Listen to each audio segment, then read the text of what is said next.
Russia's Sukhoi Su-57 PAK-FA 5th generation stealth fighter is listed in the Trump administration's new Nuclear Posture Review (NPR) as a developmental dual conventional and nuclear capable strike aircraft.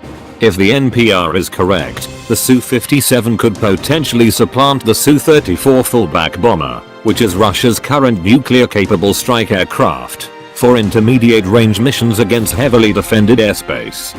Indeed, the NPR contends that Russia is continuing to modernize its arsenal of non-strategic nuclear arsenal of roughly 2,000 nuclear warheads. Russia is modernizing an active stockpile of up to 2,000 non-strategic nuclear weapons, including those employable by ships, planes, and ground forces, the NPR reads.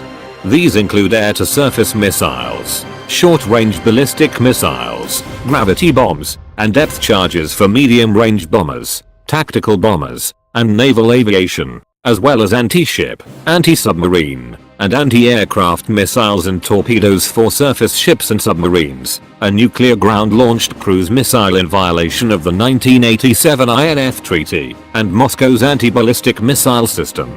Right double quotation mark.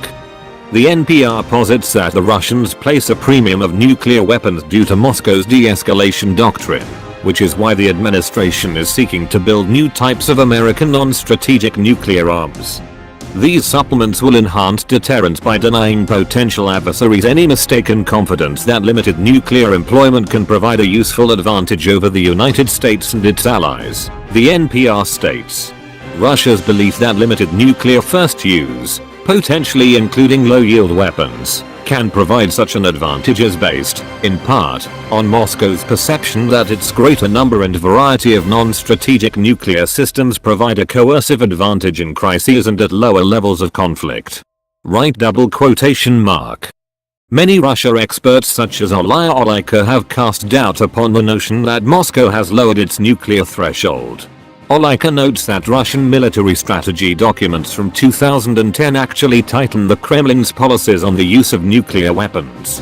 Indeed, most experts on Russian nuclear weapons such as Nikolai Sokhov, a former Soviet and Russian arms control negotiator, believe that Russia is reducing its dependence on non-strategic nuclear arms.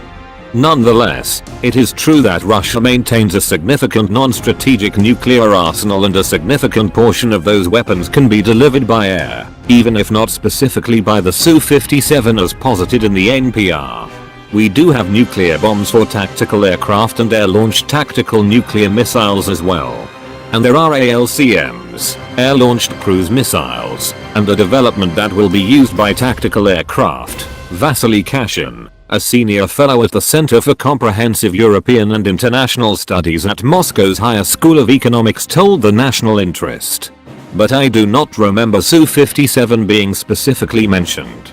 Right double quotation mark.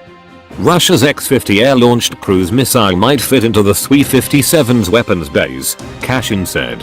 However, there is no official word from the Russian Defense Ministry. It is possible, even likely but not confirmed yet, Kashin said.